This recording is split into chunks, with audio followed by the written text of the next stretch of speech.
Eh bien, voici notre petit rendez-vous hebdomadaire traditionnel du vendredi, avant le match de dimanche contre Abbey, avec Christophe Quinet, qui est un homme heureux. Papa depuis ce matin? Hier. Hier, ouais, ouais. Ben oui, c'est évidemment un énorme plaisir. Bon, l'accouchement était très très très difficile, donc on a failli avoir un petit drame, mais bon voilà, tout se termine bien et la petite va très bien, donc c'est le principal. Ouais. Son prénom? Maïté. Et elle pèse combien? 3 kg 170 grammes et 50 cm, donc voilà, elle est en bonne santé, on va dire. Et maman va bien, aussi bien que papa? Ouais, elle a eu très peur aussi, mais voilà, vu que tout se termine bien, elle est un peu fatiguée, mais ça va. Hein. Alors évidemment, le plus beau cadeau que l'on peut faire dimanche, que les joueurs peuvent faire, c'est évidemment de t'offrir la victoire. Oui, personnellement, oui, ce serait un très beau cadeau. Maintenant, je crois qu'il y a énormément de raisons de vouloir gagner ce match dimanche. Je pense aussi à nos supporters. Après ces deux matchs où on n'a pas très bien presté, il faut le reconnaître, il faut être réaliste dans le football. Donc on pouvait faire évidemment beaucoup mieux que ça par rapport à ce qu'on a déjà montré depuis le début de saison. Donc voilà, déjà aussi pour eux et avant tout pour eux-mêmes, pour le groupe. Hein. Je crois que même au niveau de classement, on a encore beaucoup à jouer ce week-end. Donc voilà, j'espère qu'ils vont vraiment faire le maximum pour un peu corriger un petit peu ce qui n'a pas trop été ces 2 dernières semaines. Hein, donc voilà. Alors justement, ce qui n'a pas été, c'est notamment 6 buts en 2 matchs contre des équipes quand même de très moyennes. Il y a une solution à apporter là-bas? Il y a toujours une solution. Il y a toujours une solution. Maintenant, voilà, c'est au niveau de la rigueur. Je crois que le match à Mormont, je crois que là on a eu 2 exemples de matchs, on va dire, voilà, qu'il faut plus connaître. Donc c'est de prendre 4 buts et notamment 3 buts assez rapidement à Mormont, parce que derrière offensivement, on a vu que voilà, il y avait des possibilités qu'on savait marquer des buts.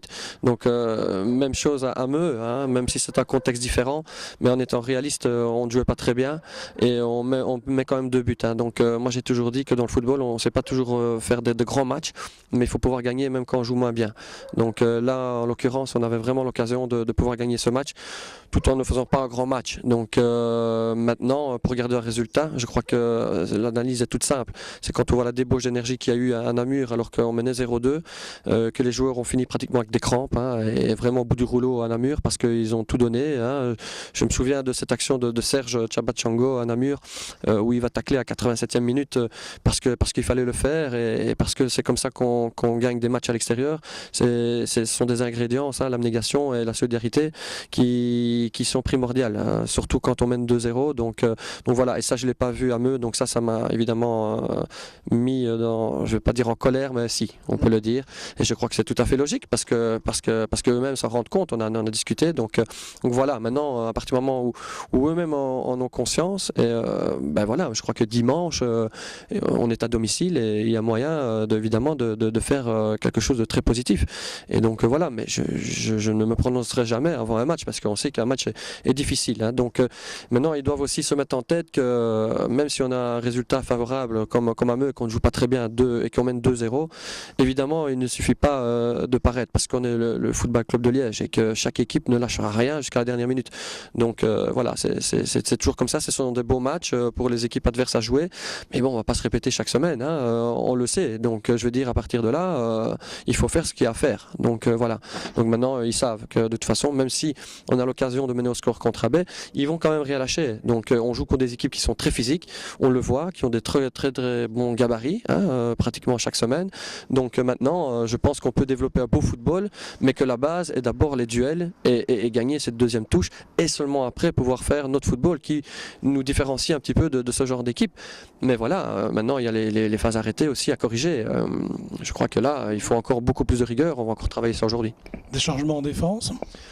Je vais réfléchir, on a des retours, donc des grands changements, non. Maintenant, des changements peut-être. Stéphane Calgary qui est de nouveau opérationnel. Oui, voilà. Bon, mais Stéphane sort, évidemment, il a pris des antibiotiques, il était un peu affaibli, donc, mais il faut qu'il retrouve son niveau parce qu'en marquage, je sais qu'il est capable de faire de très bons matchs, il a une complémentarité avec Arnaud, mais il y a d'autres solutions aussi.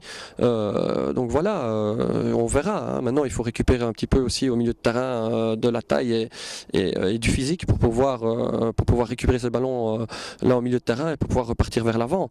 Donc voilà, mais c'est collectif, hein, de toute façon. Hein. Nos premiers défenseurs sont nos attaquants. Maintenant, c'est clair qu'il y a des solutions et là, on va réfléchir pour vraiment trouver la meilleure solution possible, mais des grands changements, non. Ça ne va pas tout chambouler non plus.